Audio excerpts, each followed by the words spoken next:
Good morning once again, and you are all welcome back.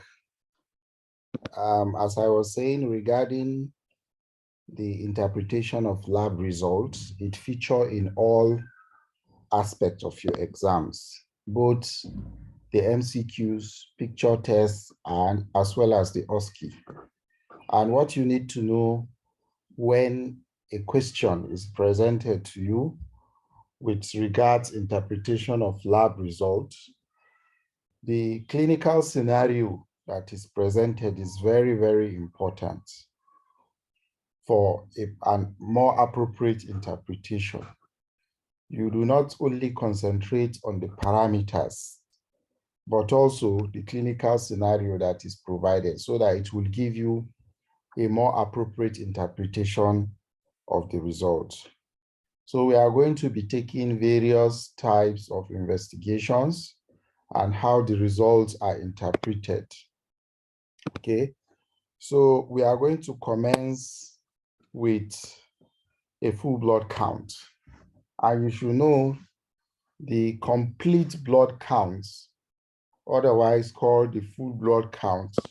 The main parameters that are looked out for is the packed cell volume,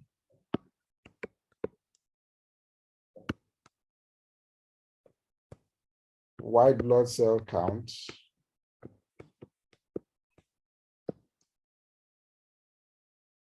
as well as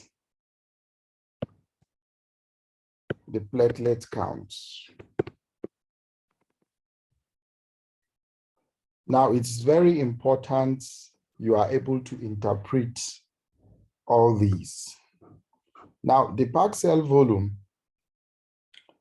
gives us the amount of red blood cell mass of that individual. And a more appropriate reading for the packed cell volume, or a more representation of the oxygen carrying capacity of the red blood cell, is the hemoglobin, the HB. And the HB is more representative than the packed cell volume, because the packed cell volume is a parameter that is affected by dehydration, while the HB is not affected by dehydration. That is very important. If a patient is dehydrated, the PCV will be relatively elevated, and it will give you a false reading, while dehydration does not affect the HB. That's why the HB is more representative of the oxygen carrying capacity of the blood than the PCV, okay? And the relationship between PCV and HB is multiplying the HB times 3. That will give you the PCV. And of course, the hemoglobin concentration is higher in males, and this ranges from 13 to 18 grams per DL, while in the females is 12 to 16 grams per DL.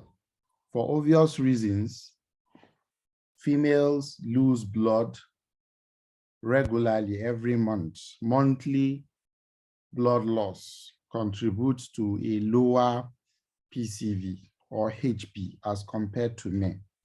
Secondly, testosterone is also required in the maturation of red blood cells. And of course, we know testosterone is higher in males. Now, you can also look at the PCV or the hematocrit. In males, it's 40 to 54%, while in females, it's 34 to 46% for the same reasons. The red blood cell in males is 4.5 to 5 times 10 raised per 12, while that in per liter, and you can see that in females is lower. Now, if you look at the MCV, mean cell volume, it gives you the size of the cell, and these will determine whether a cell is a microsite or a cell is a macrosite. The normal range is 80 to 100 femtoliters when you have the cell less than 80 femtoliter. So it's tending towards the microsites range. And when it's greater than 100 femtoliter, is ranging towards the macrocytic range.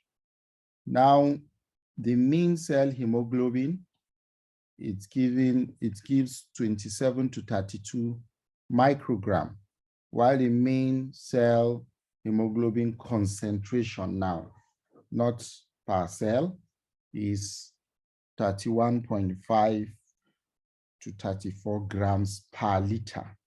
Okay. This could also be called mean corpuscular volume, mean corpuscular hemoglobin, mean corpuscular hemoglobin concentration. They still mean the same thing.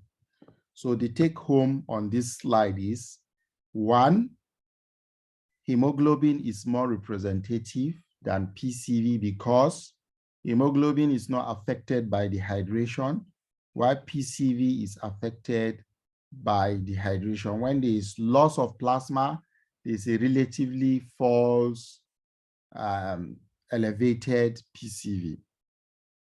And secondly, you should know that the hemoglobin in males is higher than the hemoglobin in females. Now, the total white blood cell count is 4 to 11 times 10 raised to the power 9 per liter. And this is also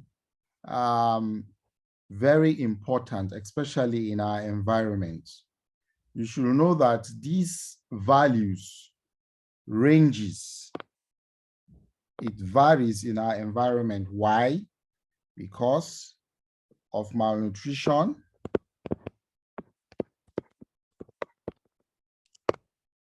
and sepsis.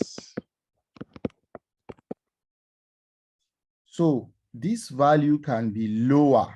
The lower limit, which is 4, and the upper limit, which is 11. Now, in our environment, this value can be as low as 2.5 in some area. And you can see this is already a very low limit. Why? Because of malnutrition. So in some areas where malnutrition is very widespread, you can have their white blood cell count at a lower limit, while the upper limit, because of recurrent infection and sepsis in our environment, you can have the upper limit increasing up to 15. So generally, you see it's 4 to 11 times 10 raised to the power 9, even though this may vary from one lab to another. Now, the differentials of this white blood cell counts, predominantly you have the neutrophils, which is 40 to 75%. Okay. Look at the lymphocytes here. They are 20 to 45%. You have the eosinophils, 14%, monocyte 2 to 10%, and basophils 1 to 2%. And I believe we all know the various roles of these cells. Segmented neutrophils could be 46 to 54%, sorry. Then band forms, immature band forms, that signifies a lot of immature white blood cells in circulation. The normal band forms, which are immature white blood cells, is 0 to 5%. Now, when you have increased band forms, it signifies there's an ongoing infective process, and the body is trying to synthesize more and more new white blood cells that are all that are protective. Now, the normal platelet count is 150, okay, to 450,000 cells per liter. Now, erythrocyte sedimentation rate, ESR.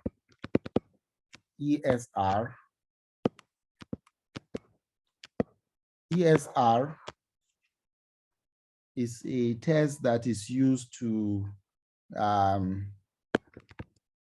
detect ongoing inflammation. When there is an ongoing inflammatory process, there is an elevated ESR level. And in male is 0 to 15 millimeters per hour. That is the normal sedimentation rate of red blood cells, while in females is 0 to 20 millimeters per hour. So these are other parameters that are not in the full blood count per se. It's just to highlight them because there are some micronutrients that are important in the synthesis of blood cells. Folic acid, this is the normal daily requirements, vitamin B12 as well as iron. So now blood film is very important in its interpretation. When you see a blood film presented, you have to look at the nature of the cells. As we know, the red blood cells are disc shape, okay? Even though the central portion is the depressed, the indented portion, it is not as pale as this. This is the red blood cell. If you look at this, you can see the central portions of these red blood cells are paler than normal. Okay, it shouldn't appear pale. So when you see a red blood cell like that with a pale central region, it means it is hypochromic. The hemoglobin concentration of that red blood cell is depleted. So it's a hypochromic cells. Now, if the cells are all smaller and they are lesser than 80 pentoliter, you say they are microcytic. Now, by looking at this film, you can see there's a lot of hypochromic cells, and the cells are looking smaller at the same time. So here you can describe this film as having microcytic and hypochromic. Now, if you look carefully, there are some other cells that will help you in picking out a likely diagnosis. You can see there are target cells. Okay, when you see a target cell, the target cell, they have the central area, you see concentration of hemoglobin still at the central area. Those are called target cells. You can find target cells, you can find pencil cells, you can find teardrop cells, and this signifies that it's likely an iron deficiency anemia because you have microcytic hypochromic cells as well. You can see pencil cells and teardrop. Then there are poikilocytosis. That means there are cells of various morphology. There are different sizes of cells. Okay, it's very different shapes. The cells are having different shapes. Okay, so there's also anisocytosis. They are of different sizes. You can see There are some cells that are larger and some are smaller. So all these showing that there are no adequate nutrient as well as substrate for the synthesis of all these cells. So your diagnosis will be iron deficiency anemia when you see something like this. But however, there are some other conditions that may cause microcytosis, okay? Microcytic anemia. This could include anemia from chronic inflammation, thalassemia, lead poisoning, okay? Sideroblastic anemia, okay? Now, if you have an anemia, microcytic hypochromic anemia, how do you differentiate it from other, how do you differentiate it from iron deficiency?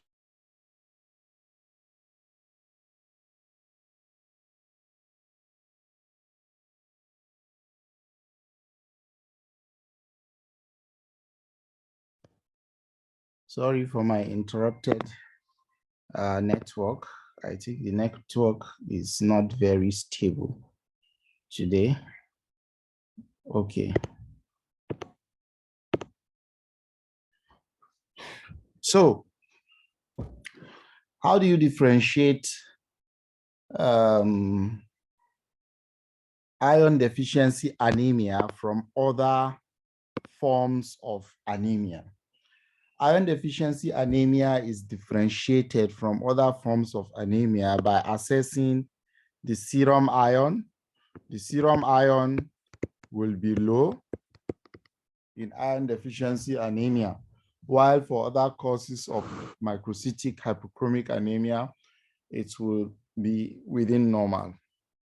Total iron binding capacity will increase in iron deficiency anemia.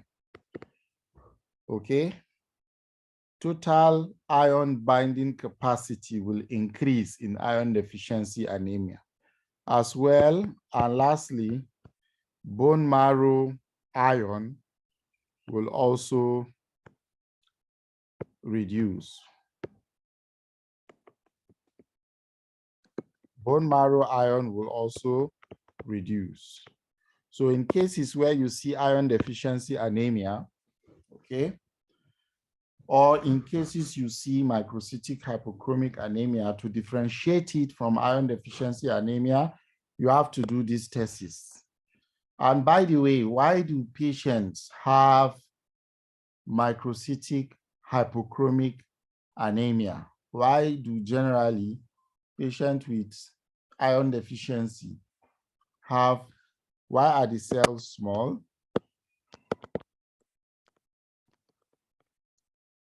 One, and two, why are they hypochromic? Now, the reason why these cells are microcytic is because iron generally, iron inhibits continuous mitosis. So it means if the iron is deficient, the cells will keep on dividing. There will be a continuous mitosis without giving time forward maturation of these cells. Okay? In the deficiency of iron, there will be continuous proliferation, mitosis, and it will not allow maturation for this cell. So the cells will appear as microcytes. And because iron is required for synthesis of hemoglobin, okay, and it is deficient, so the cells will also appear hypochromic. So this is the first image of a blood film that is depicting an iron deficiency anemia. Now, for macrocytic anemia, you have macrovalocytes, and we said the normal range for the size of the cell is 80 to 100 femtoliters. Now, if these cells are greater than 100, okay, they've entered the macrocytic range. And from this picture, you can see they are oval macrocytes. They are also teardrop cells, okay? And you can have hypersegmented neutrophil that gives it its classical characteristics of a megaloblastic anemia. There is an hypersegmented where the neutrophil has a segmented nuclei of greater than 6. Okay, in some you will see greater than 5. Okay, so what are the cells aside the macrocytes and the hypersegmented neutrophils you see on a blood film that will suggest a megaloblastic anemia? Okay, you will see anisocytosis, where you have different cells of different sizes. Poikilocytosis, you see cells of different shapes. Some are smaller, some are bigger, some are teardrop shaped. You see Howell-Joel bodies. These are some cells that are containing some inclusions, because when cells are dead and worn out, they are supposed to be removed by the spleen. But when they are still present in the blood film, they are called Howell-Joel bodies. You see them containing some aggregates within a cell. So what are the types of macrocytic anemia? They can be megaloblastic and non-megaloblastic type. So you go and check the various causes of megaloblastic and non-megaloblastic anemias. Now look at this blood film. You realize that there are the classical thing you see here are some cells that are sickled. Okay, some cells are sickled shape. You see several sickle shape cells. So, and they are target cells.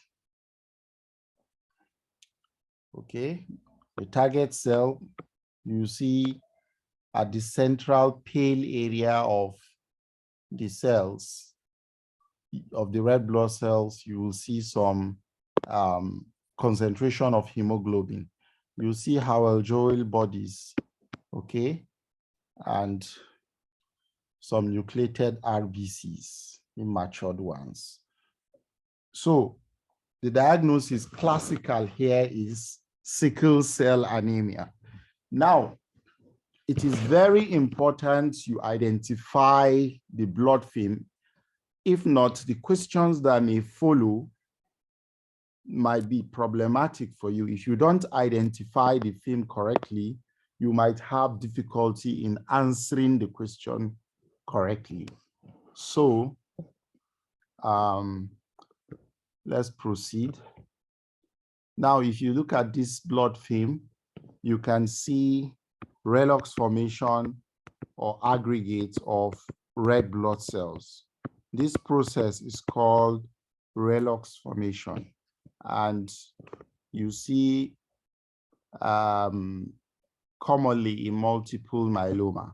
So you go and check what are other causes of redox formation. So you have to be taking notes of all these assignments.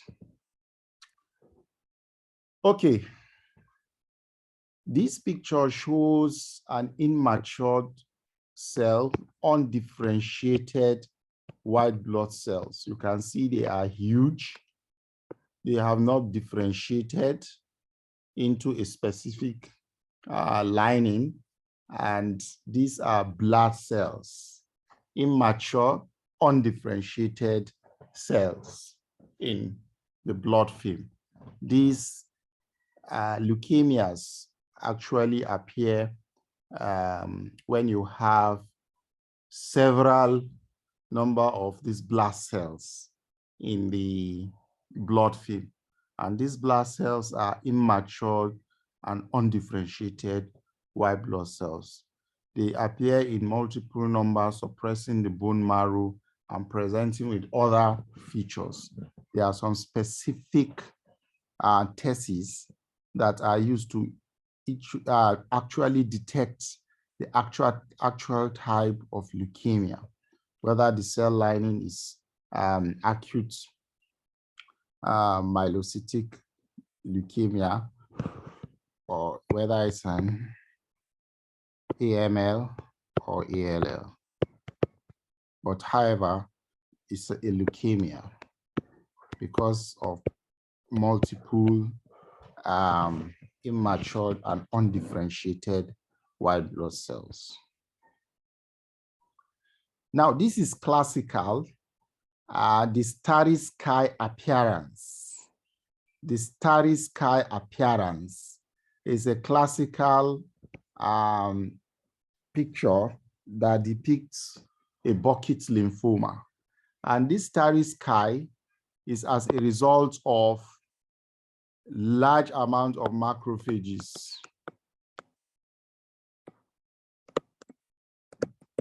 Okay, you can see this image is studded with a large amount of macrophages, giving it this characteristic appearance that is described as starry sky appearance. So if you see starry sky appearance, you should be answering questions around bucket lymphoma. Another important investigation is blood film for malaria parasites. It is not acceptable for anybody writing an MBBS, Mdcn, or whatsoever professional exams that is related to MBBS that he is not familiar with malaria inside out. If you are not familiar with malaria, that means there is a lot of challenge. And you should know that the life cycle of malaria, before we discuss the blood film in malaria, has both the asexual and the sexual forms. The asexual forms of in the life cycle are these sporozoites, and the sexual forms are the gametocytes. Okay, the sporozoites are the asexual forms, and the gametocytes are the sexual forms. Now, when a mosquito bites and sucks blood from an individual, it transmits the sporozoites into the bloodstream. You can see it transmits the sporozoites into the bloodstream. And these sporozoites in the bloodstream, they tend to invade the liver, okay? They tend to invade the liver. These are the sporozoites. Those that invade the liver are called merozoites. Okay, don't forget, sporozoites are transmitted into the blood. They invade the liver. Those invading the liver are the merozoites. Now, they proliferate in the liver and are released into the bloodstream. They are released into the bloodstream, and they gain access into the red blood cells. Now, the most important part of these parasites are the trophozoites, the ones that invade the red blood cells, because these are the parasites that proliferate, okay, and consume the red blood cells. They use up the nutrients, hemoglobin in the red blood cells, and this cell will swell and rupture, it will lyse. So that's why they present with all those symptoms of chills, rigors, malaise, and all that. That is one. And secondly, you should know that most of the detection of this in the blood is at this stage, at the trophozoite stage. The detection of the malaria parasite in the blood is at the trophozoite stage. And most of the drugs that are even used in targeting the treatment for malaria is at the trophozoite stage. So, and this trophozoite stage invading the red blood cells are of two forms: the schizones, which are multinucleated cells that divide into tiny daughter cells within the red blood cells. As they proliferate, they can rupture and release some other merozoites that gain access to other red blood cells again to form ring forms. So these trophozoites could be in form of the schizones as well as the ring forms. And this trophozoite stage, as mentioned, they consume nutrients from the red blood cells, and the red blood cell progressively enlarge and lyse as they grow, and it destroys the red blood cell and is responsible for the anemia you see in malaria, as well as other symptoms you see in malaria.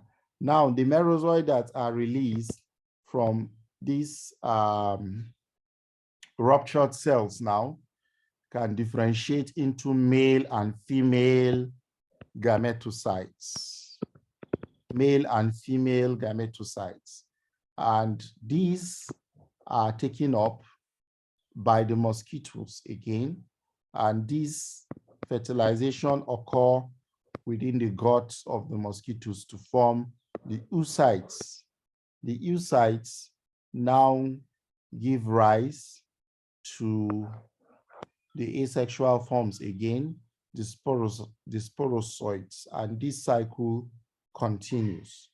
Now you should be able to identify a blood film of malaria, which we will discuss. Now this blood film shows schizones. They are multinucleated, containing many daughter merozoites. You can see them. Now, as I told you at the beginning of this lecture, the clinical scenario will guide you in answering the question properly, okay? When they give a clinical scenario, if you look at the picture, you'll understand where the question is headed, okay? So other forms of abnormalities can also be seen along with the schizones. And the diagnosis is, guys, the schizone stage of malaria parasites. Now, if you look at the ring stage of malaria parasite, as the name implies, you see many multiple ring forms within the red blood cell. And this is very important because they rupture a lot of red blood cell and produce symptoms. The ring stage, you see a lot of microcyte, hypochromic target cells, pencil cells, because of the anemia they may cause. Now, the gametocyte stage, you see the gametes in the red blood cells, and these could either differentiate into a male or a female gamete for the sexual reproduction in the gut of the mosquito to form oocytes. So how do you make a diagnosis here? Now you should know that the peripheral blood smear is the gold standard in the diagnosis of malaria parasite. You prepare a blood film, and the stain you use is the Jamesa stain, okay? And two types of films are formed. Both the thick and the thin smear should be examined. Okay, the thick film identifies the degree of parasitization, okay? It shows you the degree of parasitization, while the thin film will identify the type of Plasmodium species. You should know that Plasmodium falciparum, okay, is best obtained after the febrile paroxysm, of course, and is the commonest type. Single negative blood smear does not exclude malaria, because it is after rupture of these cells by the ring forms and they are in the plasma. That is, they are in the bloodstream. That is when you get a positive result. Repeat smear may be required. Now, this is a thick film that shows the degree of parasitization, and the thin film will identify the types of species. Now, how is it recorded? You can have malaria reported as 1+, 2+, 3+, or even 4+. Now, 1+ is just a mild presence of that parasite, where you see 1 to 10 per 100 thick fields, okay? Y2 is 11 to 100 per 100 thick fields. 3 is 1 to 10 per thick fields, and 4 is greater than. So the higher this, you see the higher the degree of parasitization, and the more serious that parasitemia is. Now, you can see this is classical of a Hodgkin's lymphoma, where you see an owl eye appearance. So when you see an image like this, you should be answering questions around Hodgkin's lymphoma. Now we'll briefly look at the CNS analysis. CNS analysis, where CSF analysis, where the CSF is collected via a lumbar puncture and it is examined for a certain disease condition. The normal CSF is clear, and the protein content is about 15 to 45 milligrams per DL, and the glucose content is 50 to 80 milligrams per DL, and the white blood cell count is less than 1,000 cells per mil. Now, when there is bacterial infection causing meningitis, it loses its clarity and become turbid and cloudy, because you know in bacterial infection there's breakdown of white blood cells as well as the bacteria themselves to form pus. That is pus cells. And this will give the color or appearance of the CSF. It will turn it cloudy. And the protein will also increase. Glucose will reduce. Why? Because you can see the bacteria within that CSF will be consuming the glucose content, which will now reduce the glucose content in bacterial meningitis. And the neutrophil count will increase because of the infiltration of the CSF by white blood cell in order to fight the infection. Now, in viral infection, it can also appear clear. then the protein is increased, the glucose is normal. There is increased lymphocytes. Please take notes. There is increased lymphocytes, while in bacterial infection, there is increased neutrophils.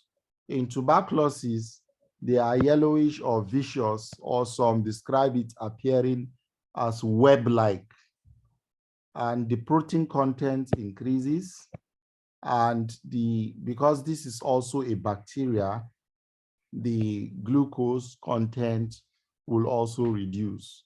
And the type of cells that, the white blood cells that are increased are the lymphocyte also, just like the bacteria in the viral cases. So you should be able to answer questions related to CSF. Now, the liver function tests. You test both the albumin, okay, the bilirubin, and the liver enzymes. Okay, the total bilirubin is 0.2 to 0.8 milligrams per dl. Conjugated bilirubin is 0 to 0.2 milligrams per dl. Unconjugated bilirubin is 0.2 to 0.6 milligrams per dl. Now, you should also know that the conjugation occurs in the liver, where the bilirubin is transported to the liver to conjugate with uridyl diphosphate glucuronide transferase. That is the enzyme that conjugates the bilirubin, okay? Because the unconjugated bilirubin is insoluble, so it is transported by albumin to the liver for conjugation with glucuronic acid, catalyzed by the uridyl diphosphate glucuronide transferase. And after conjugation, it becomes soluble, and then it can be secreted into the biliary system. Now, you should know that total protein, okay, is 6 to 8 grams per dl, and albumin is 3 to 5 grams per dl. Now, the liver enzymes. This is very important for you to understand and to be able to interpret them in a disease condition. Understanding and interpretation of liver enzyme is very important. And this is common in the OSCE station. Alanine transaminase, okay?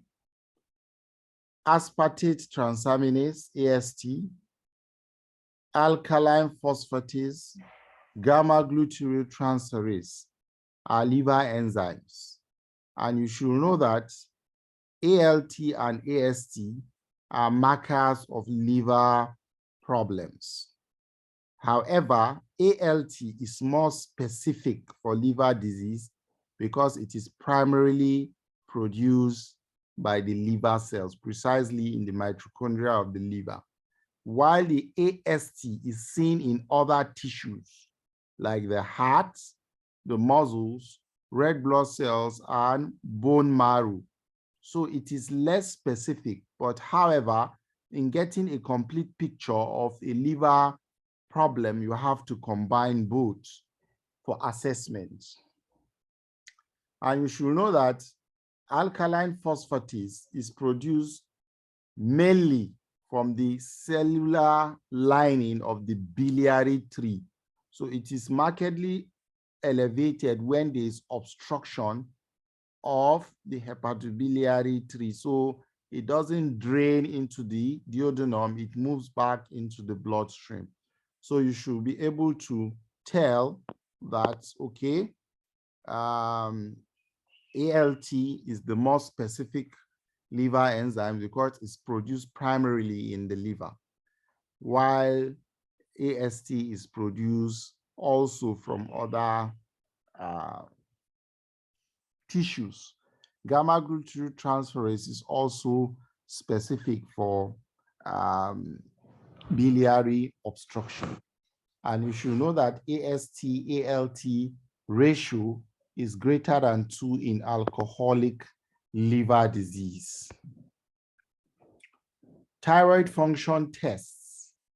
Thyroid function tests, it's used in assessing the hormonal function of the thyroid, the hormonal or activity states of the thyroid gland. When you have hyperthyroidism and it's untreated, because there is a negative feedback mechanism, you will have the thyroid stimulating hormone will be low, serum T4 will be high, T3 will also be what? Elevated, okay? 24-hour iodine uptake will also be high. So in thyroid function test, TSH is low, T4 is high, T3 is high. And you should know that the active form of the hormone is T3. Hence, T4 is converted to T3 for it to take its effect. Now, hyperthyroidism with isolated T3 toxicity. You can have hyperthyroidism with isolated T3 toxicity. The TSH is low, T4 here is normal, and T3 is elevated. And the 24-hour iodine uptake is either normal or high. Now, primary thyroid toxicosis, when it is untreated, you could have serum TSH is low and all other parameters are high. In hypothyroidism now, only the TSH is high, all the other hormones are low, okay? So please, in your exams, you might see a result showing one of these conditions, and they will ask you some certain clinical manifestation of the patient with that result. Maybe what drug will you use in treating that condition? Okay, what are the other modalities of treatment of the condition? Various questions might come around this. Now, urinalysis. Urine analysis tests for both the appearance and the constituents of a urine. The appearance of the urine is clear and amber colored. Okay, the pH is 4.5 to 8. Specific gravity is 1.010 to 1.025. There is trace of protein, okay, in 24 hours. And there is trace of glucose in 24 hours. Bilirubin is absent. Leukocyte esterase is absent, okay, but is present in infection. Nitrite is absent but present in infection. Red blood cells should be less than 3 per high power field. White blood cells should be less than 5, cast cells less than 5. Crystals, trace amounts, oliguria. When you say a patient has oliguria, his 24-hour urine output is less than 400 mils, while anuria, the 24-hour urine output is less than 100 mils. So what are the parameters you see in some abnormalities? Protein, normal, we said it should be less than 200 milligrams per DL.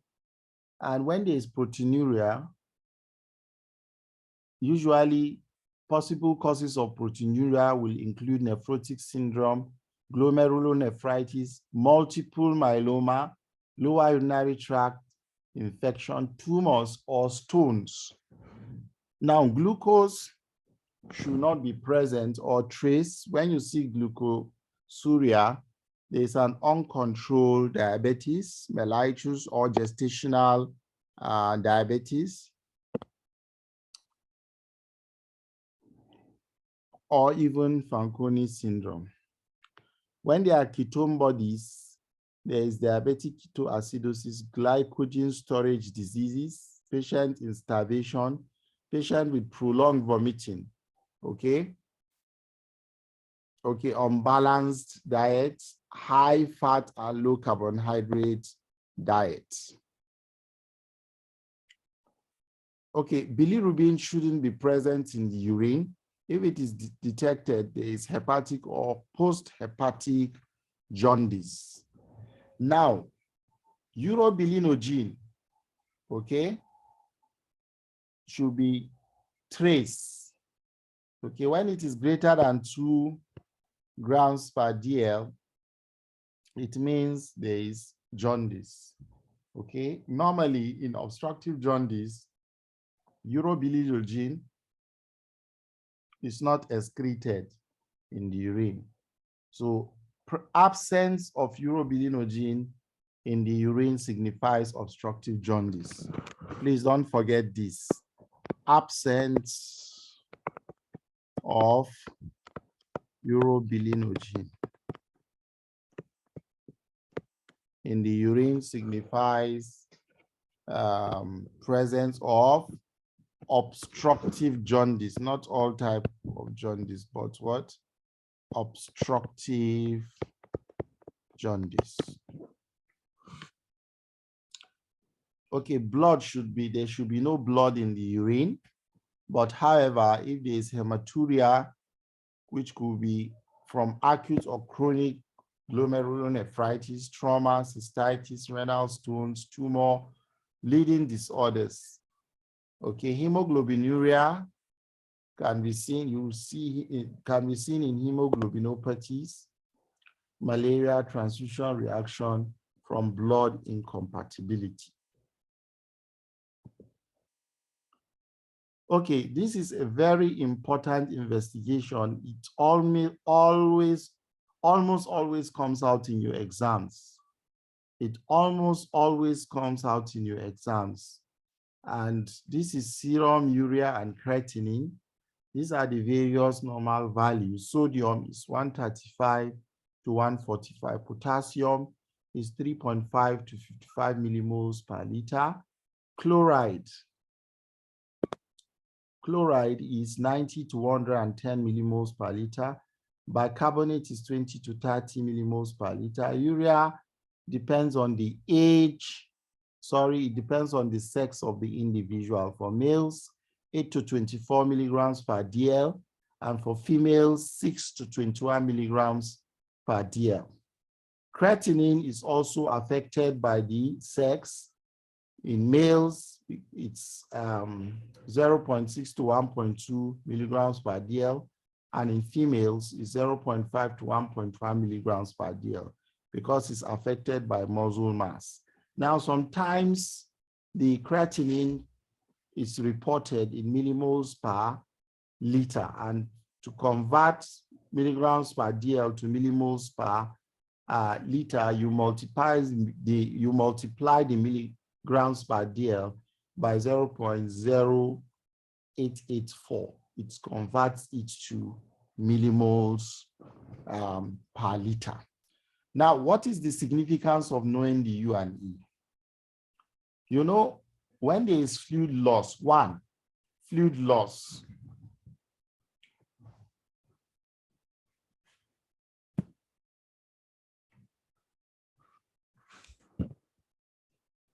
The first thing we'll talk about here is fluid loss. Now, when there is fluid loss from diarrhea, vomiting, or loss from an intracutaneous fistula, or any form of fluid loss, when patient vomits, they lose fluid as well as electrolyte. Now, the vomitors will contain sodium, it will contain potassium, and it contains HCl.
Sorry, I forgot to unmute. So as I was saying, when a patient, let me take it again. When a patient is vomiting, okay? If the vomiting is predominantly from the stomach, for example, gastric outlet obstruction, they will be vomiting predominantly acid and they will present with alkalosis. If the vomiting is from the intestine, they will be vomiting predominantly biliary and pancreatic secretion,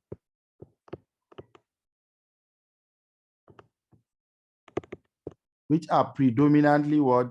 Bicarbonates, okay? So they will lose a lot of bicarbonate and they will become acidotic.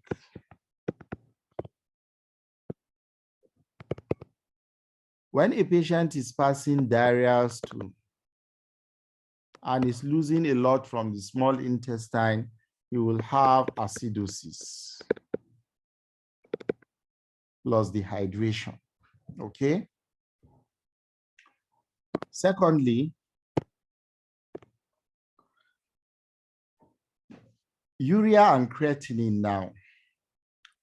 When a patient is vomiting or passing diarrhea stool, is dehydrated, there will be elevated urea if a patient is dehydrated. However, the creatinine will be normal. That signifies dehydration. But when the urea and the creatinine are impaired, it means the patient has a renal pathology. Now, another important thing you need to know about these urea electrolytes and creatinine results in your exams, they almost always ask about acute or chronic kidney injuries or failure. Now, your guide to identifying the correct answer, whether it's you will interpret it as an acute or you will interpret as a chronic kidney injury or chronic kidney failure, depends on several factors like the onset. For acute, it's rapid in onset, the pathology, while in chronic is slow in onset. Okay? Now, the duration of pathology, is short. While this is long, they have a long underlying pathology. For acute, it's reversible, while for chronic, it's irreversible. So for acute, when the pathology is removed, they can recover completely, okay? And for acute, there is rapid rise of the parameters. There's rapid increase in the derangement of these parameters, while the chronic, there is gradual and steady increase of the parameters. So you should be able to interpret the question. Several questions have been asked from the pediatric side on acute kidney injury. So you look at the question carefully and be able to answer that. And you should also know about dialysis, hemodialysis, the clinical indications for hemodialysis, as well as the laboratory indications for hemodialysis. So please, urea electrolyte creatinine is a very important investigation they like asking.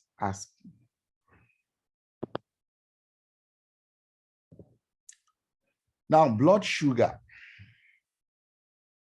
Fasting blood sugar, you should know that normal for person without diabetes, the normal fasting blood sugar is 3.9 to 5.5.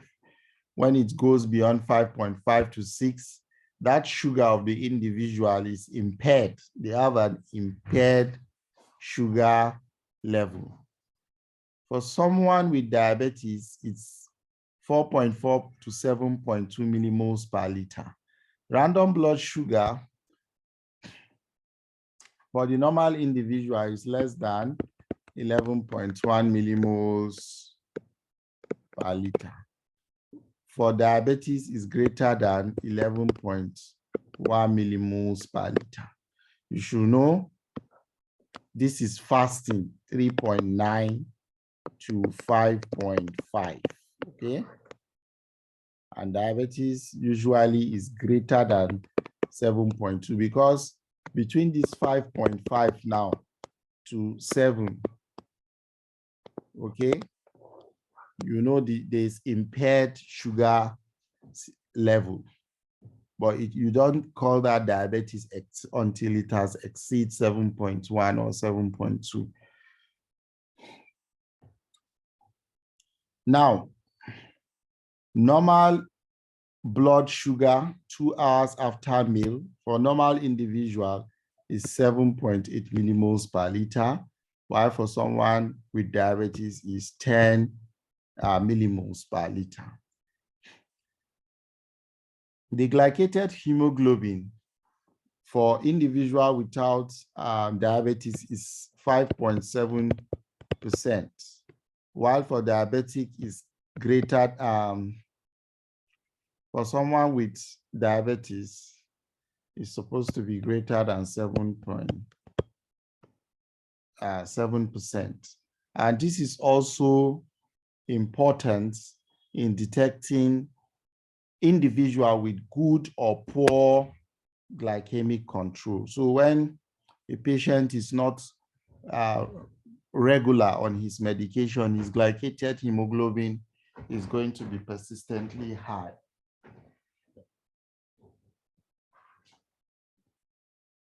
Okay, so serology for hepatitis. Now, it is very important you are able to interpret this because you might use it to counsel a couple who are about to get married. Without knowing how to interpret this, you might be giving a false information. Now, what you should understand about these tests, they are antigens and antibodies. They are antigens and antibodies. Okay. Now, antigens usually, antigens are on blood cells. Okay.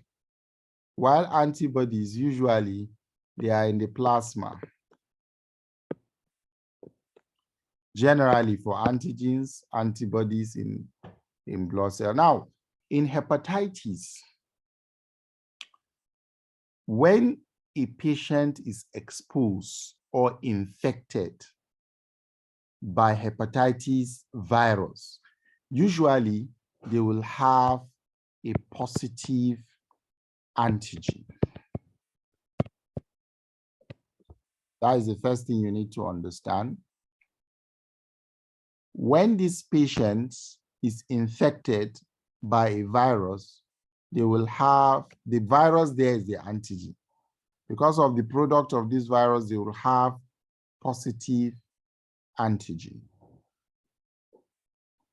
Now, antibodies, on the other hand, they are produced by the individual to fight the antigens.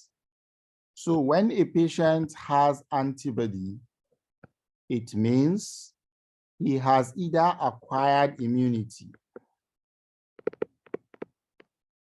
to fight the antigen, or he has been vaccinated by these antibodies in order to overcome the antigens. That is what you need to understand first. Now, if you come to this interpretation, now look at this. They said patient has hepatitis B surface antigen. It means there is active infection. The virus is present. Hepatitis B E antigen envelope. It means it is actively replicating. When you see hepatitis B, when you see HBE antigen, it means there's an active replication of that virus. It means that patient is highly infectious. Aside just having the virus, S, surface antigen, it means it is highly replicating and they are highly infectious. There are some certain antibodies now that are used to determine whether infection is acute or chronic. When you have antibody HBC core antibody, IgM signifies that it's an acute, while IgG signifies that it's a chronic infection. Now, what are other antibodies? These first two antibodies we mentioned just signifies whether it's an acute infection, IgM, IgG is a chronic infection. Now, when there's antibody against HBE, it means there's what? Reduction in or absence of viral replication. Don't forget, we said HBE signified that patient is highly infectious and there's replication. But when they develop antibody against HBE, it means there is absence of viral replication. They are not highly infectious. When you have antigen against the surface antibody against the surface antigen, it means they have immunity for the hepatitis B virus. Let's see several examples and how they were interpreted. The first one gives a scenario of an individual with HBs antigen. He has a surface antigen. He has HBe antigen. Okay, it's positive, highly infectious. Then he now has IgM antibody, which is an acute indication of an acute infection. It indicates that don't go near highly replicating infectious acute hepatitis B virus. Let's see the second scenario. The patient is negative for surface antigen. Okay. The antibody, he is positive for IgG. Okay. Okay. And he has also antibody against the surface antigen. So it means this patient is immune due to natural infection or past infection. He has already developed immunity. And why do we say it's a chronic thing? It has been there for some time because it's IgG, and you can see you already have antibody against the antigen that is even not there again. So it's something that has occurred in the past, and he has already developed immunity. If you look at the third one, it's negative for antigen, that is surface antigen. He has antibody IgG, is negative also. Then he has antibody for surface antigen. That means it is by vaccination, because you can see there is no IgG, there is no any chronic thing, okay? And there is no even exposure to infection. Then how did he develop this? Is because of what? Vaccination. And the fourth one, the patient does not have antigen, surface antigen. There is no IgG, no any form of chronic infection. There is no antibody against surface antigen. It means he never been in contact with the virus, no vaccination, no past infection. This person is susceptible to infection. The next, we'll talk about seminal analysis. The volume is about 1.5 to 5 mils. The count is more than 15 million up to 20 million. They should have motility of greater than 40%, and they should have vitality of 58%, morphology 4%, pH greater than equal to 7.2%. The lymphocyte count should be less than 10 per high power field. These are various terminologies that are used in describing abnormalities of spermatogenesis. So you check them up. And for prostate-specific antigen, PSA, this is a tumor marker for evaluation of prostate diseases, especially prostate cancer.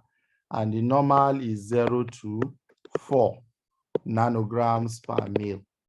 And of course, it is age dependent. You can see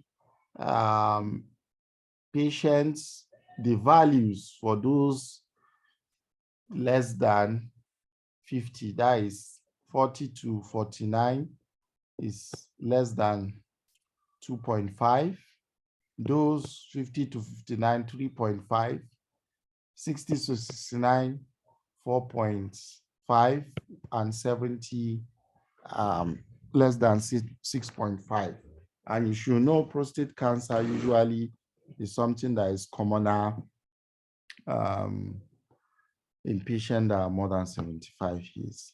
So these are just images with some of ECGs that are showing some classical presentation that when you just see the picture, you should really know what they are talking about. The appearance of atrial fibrillation, this absent P wave, irregular QRS complexes, varying RR intervals. Okay, there are varying RR intervals, presence of fibrillatory waves. The rate is 400 to 600 beats per minute. When you see arterial flutter, they are described as what? Sawtooth pattern. When you see a sawtooth pattern, you know all these things feature in your picture test. They can just bring a classical pattern assessing if you can tell. So these are the various features which you go and look carefully. This is ventricular tachycardia.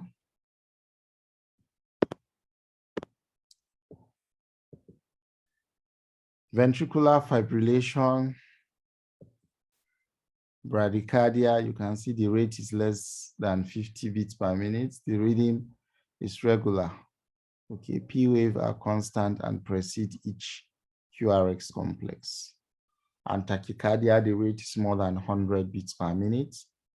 The rhythm is regular. P wave is constant and precedes every QRS complex. So we've come to the end of the first session for this morning.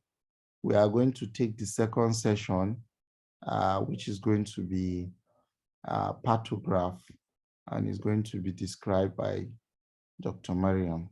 So if you have any question, you can ask before I end my own session and she commences her own session. Any question?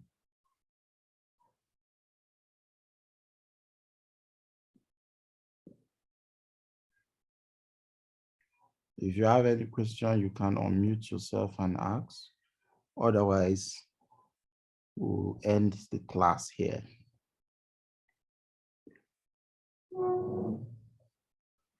So thank you very much. We are going to move to the next lecture, which is going to be demonstration on how to plot and interpret pathograph. Thank you very much, everyone.